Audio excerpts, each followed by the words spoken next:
প্রতিটা হাওরে যদি আশ্রয় কেন্দ্রের ব্যবস্থা করা হয়, এটা বর্ষা মৌসুমে আমাদের কাজে লাগে। মাননীয় স্পিকার, হাওরে মাছ ধরতে যাওয়ার সময় এরকম ঘটনা ঘটে। মাননীয় মন্ত্রী, আশ্রয় কেন্দ্র করবেন কিনা? আমাদের এই অঞ্চলকে নাসা এবং মেরিডিয়াল বিশ্ববিদ্যালয় 2017 সালে এই অঞ্চলকে দুর্যোগের কেন্দ্রস্থল হিসাবে ঘোষণা করেছে। আমাদের স্পেশালি আমাদের বাংলাদেশ।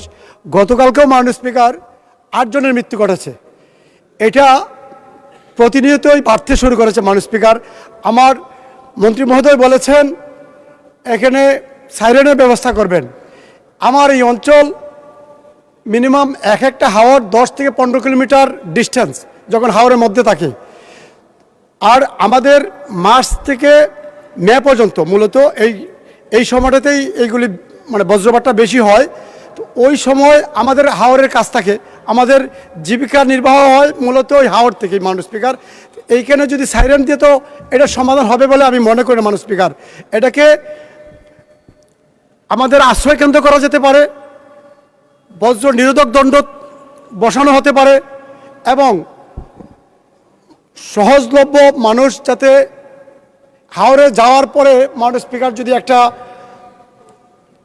নিরোধক দণ্ড বসেন সাথে নেওয়া যায়, এরকম কোনো ব্যবস্থা করা যায় কিনা বিজ্ঞান ভিত্তিক, আমার মনে হয় ওইটা করলে মাননীয় স্পিকার আমাদের জন্য ভালো। প্রতি বছরেই মাননীয় স্পিকার আমার আসন থেকেই আমাদের ডেপুটি স্পিকার উনার এখান থেকে দুইজন মারা গেছে। আমার এখানে যেদিন 4 দিন মারা গেছে। প্রশ্ন করুন। জি মাননীয় স্পিকার, এটার জন্য আমি মনে করি এখানে আশ্রয় কেন্দ্র, প্রতিটা হাওরে যদি আশ্রয় কেন্দ্রের ব্যবস্থা করা হয়, এটা বর্ষা মৌসুমে আমাদের কাজে লাগে। মাননীয় স্পিকার, হাওরে মাছ ধরতে যাওয়ার সময় এরকম ঘটনা ঘটে। মাননীয় মন্ত্রী, আশ্রয় কেন্দ্র করবেন কিনা?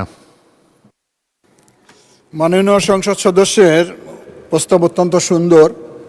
আমরা যেহেতু বন্যা আশ্রয় কেন্দ্র করে থাকি, আমরা ঘূর্ণিঝড় আশ্রয় কেন্দ্র করে থাকি, এগুলো আমরা মাল্টিপারপাস ইউজে করে থাকি। সাধারণত স্কুলগুলোতে আমরা এইসব করে থাকি, যখন সারা বছর সেখানে শিক্ষা কার্যক্রম পরিচালিত হয়, অন্য সময় যখন দুর্যোগ আসে লোকে আশ্রয় গ্রহণ করে। তো আমরা এটি অবশ্যই একটি খুবই ভালো প্রস্তাব।